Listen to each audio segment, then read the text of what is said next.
সেদিন ডিবি অফিসে আমাকে ঠিক এইভাবে বাইদা রাখছিল। এই যে দেখেন আমার পাটা এইভাবে ছিল, পায়ের মধ্যে বাড়ি মারছে, আমি এভাবে পড়ে গেছি।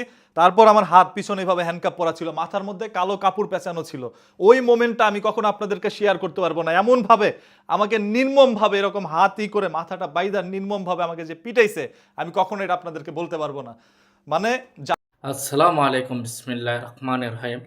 যে যেখান থেকে এই ভিডিওটা দেখতেছেন সবাইকে দেখার সুযোগ গেগা করে দেবেন, লাইক গেগা করে দেবেন এবং গেগা কন্টেন্ট ক্রিয়েটর গেগ আমরা যারা আছি গেগ ইউটিউবে, ফেসবুক পেজে যে গেগ আমরা ধরতে গেলে সবাই গেগ এই গেগা গেগা গেগা ভাই বেরাদার আর গেগা এবং গেগা একই গেগা ফ্যামিলি গেগা লে মেম্বারের মতন ইউটিউবারে যারা আমরা আছি এবং বাংলাদেশের ইউটিউবার ইউটিউবার আর সাইম ভাই তহিদ আফ্রিদিকে নিয়ে একটি ভিডিও বানানে নে এবং তহিদ আফ্রিদি সাইম ভাইকে ডিপি অফিসে ডাকি নিয়ে যেভাবে নির্মম বাজে মারধর করা হচ্ছে, জমটুপি গিয়ে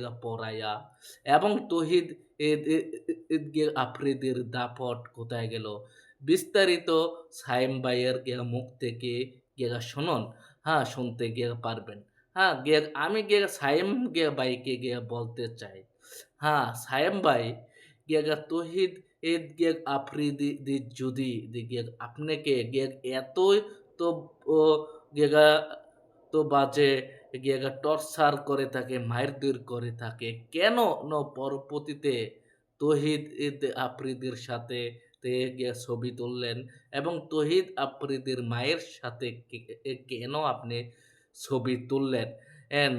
আপনি যদি এই ভিডিওটা সাইম ভাই দেখে থাকেন, আপনি কেন মাইন্ডে নেবেন না।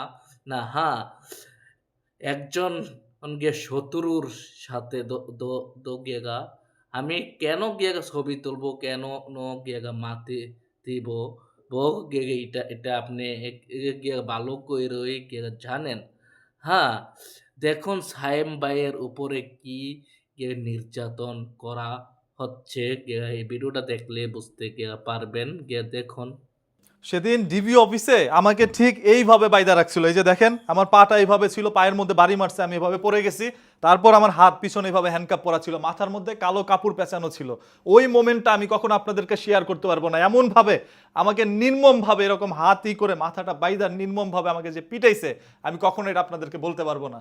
মানে যারা বলতেছেন যে সাইম ভাই আপনি এটা অভিনয় করছেন, ভাইরাল হওয়ার জন্য এখন আসছো এতদিন পরে, ভাই আমি ভাইরাল হইতে আসি নাই। আমরা যারা কন্টেন্ট ক্রিয়েটর আছি, আমার মতো কন্টেন্ট ক্রিয়েটর আছে, তারা প্রতিনিয়ত মানুষকে ভাইরাল করছে, ভাইরাল আমি হইতে আসি নাই। আজকে 2.5 বছর পরে কেন এই কথাটা বলতেছি? 17 বছর স্বৈরাচার সরকারের সবকিছু আপনারা সহ্য করতে পারছেন, 17 বছর কেন বলেন নাই? মুখ বুঝে সহ্য করছেন। আর এরকম ভাবে আমি একজন মানুষ, আপনারা যেহেতু শেখ হাসিনাকে ভয় পাইছেন, আমিও তহিদ আফ্রিদিকে শেখ হাসিনার চাইতে বেশি ভয় পাইতাম। কারণ শেখ হাসিনা আমাকে কখনো ওইরকম ডিবি অফিসে নিয়ে পিটায় নাই, তহিদ আফ্রিদি আমাকে ডিবি অফিসে ডাকায় নিয়ে পিটাইছিল। এবং পরবর্তীতে সে আমার সাথে মিলে যায়। তবে মিলে যাওয়ার আগে যেই ঘটনাটা আমার সাথে ঘটাইছে, সামান্য একটা ভিডিওকে কেন্দ্র করে ভাই, আমি তার আম্মার সাথে একটা ভিডিও তিনি বানাইছিল, ওইটাকে কেন্দ্র করে আমি একটা ভিডিও বানাই। এটা তহিদ আফ্রিদির কাছে খারাপ লাগে। তার আম্মা নাকি সেই ভিডিওটা দেখে চোখ থেকে অশ্রু ঝরাইছে। এটা তহিদ আফ্রিদি সহ্য করতে পারে না, যার কারণে ডিবিকে দিয়ে ফোন দেওয়ায় আমাকে ওইখানে নিয়ে যায়। এবং এইটা ছিল ভাই সম্পূর্ণ একটি বেআইনি জিনিস। আমার নামে কোনো জিডি নাই, কোনো অভিযোগ নাই, কোনো মামলা নাই, তারপরও আমাকে ডিবি অফিসের মধ্যে ডাকায় নিয়ে নির্মমভাবে বেআইনিভাবে পিটানো হয়। যেই তথ্যটি আমি এতদিন বলতে পারি নাই, যদি বলতাম তাহলে আমাকে তারা অনেক আগে গুম করে দিত। এই ভয়ে বলি নাই। আজকে যখন তাকে গ্রেপ্তার করা হয়েছে, তখন তারই টিমমেট, যাকে ছোট থেকে আফ্রিদি বড় করছে, আজকে এত বড় করছে, সে মুখ খুলছে এবং আরো আদার্স অনেক টিমমেটরা মুখ খুলছে। তখন মনে হইলো যে সত্যটা এখন প্রকাশ করার সময় হয়েছে।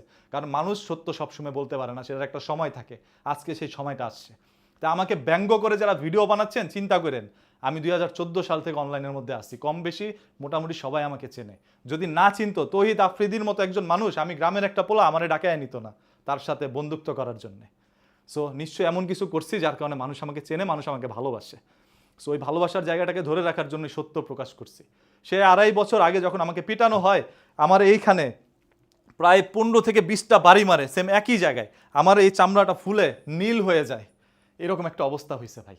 আমি মানে আপনাদের আর কিছু বলতে চাই না, যারা আজকে আমাকে নিয়ে হাসি ঠাট্টা করছেন। এরকম ঘটনা যদি আপনার সাথে ঘটে না, সেদিন যখন মানুষ হাসি ঠাট্টা করবে তখন বুঝতে পারবেন যে এটা কতটা কষ্টের হইতে পারে। আর যেই পুলিশ অফিসাররা আমার সাথে এরকম একটা বেআইনি কাজ করছে, আল্লাহ তাআলা তৌহিদ আফ্রিদিকে আর কি করছে, এর চাইতে নির্মমভাবে তাদের বিচার করবে ইনশাল্লাহ।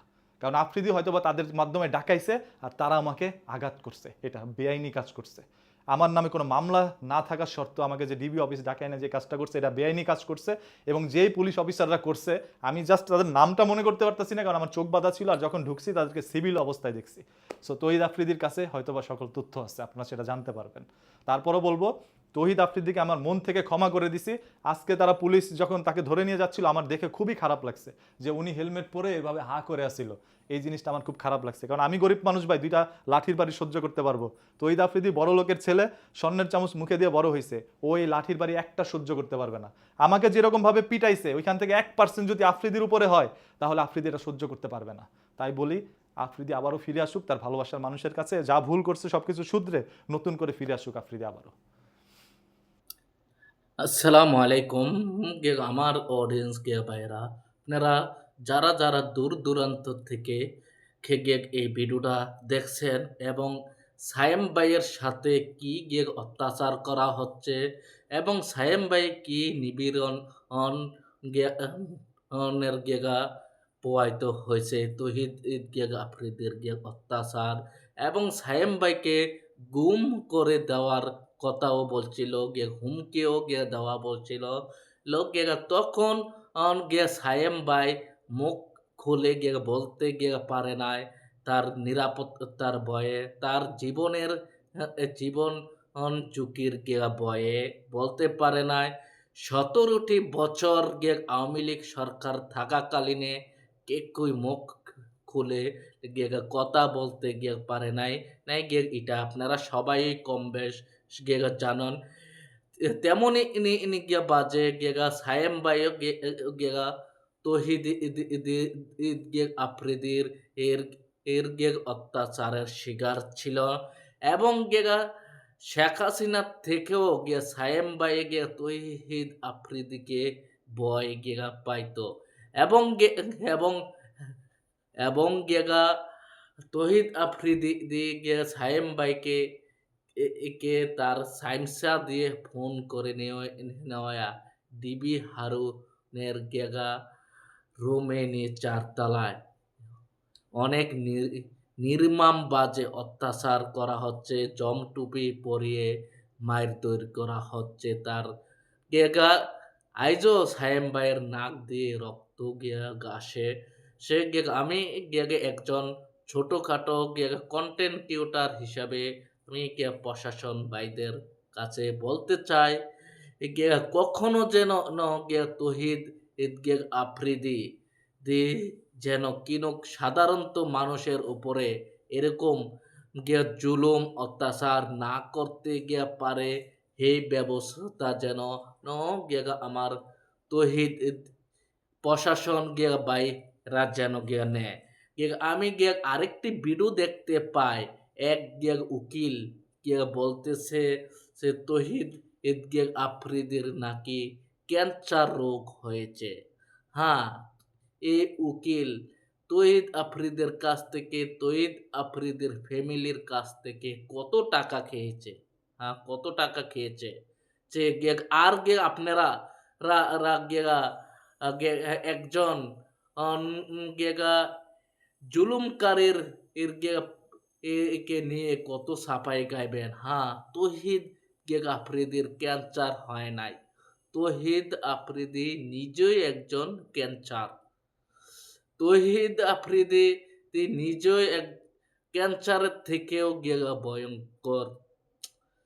এবং গিয়ে আপনারা সবাই সাইম ভাইয়ের কথাগুলা শুনছেন, আপনারা বিস্তারিত মতামতগুলা মেসেজের মাধ্যমে জানিয়ে দিবেন। গিয়ে আমি গিয়ে এবারের মতোই বিদায় নিচ্ছি, গিয়ে আবার পরবর্তীতে গিয়ে আপনাদের মাঝে দেখা হবে। গিয়ে আসসালামু আলাইকুম।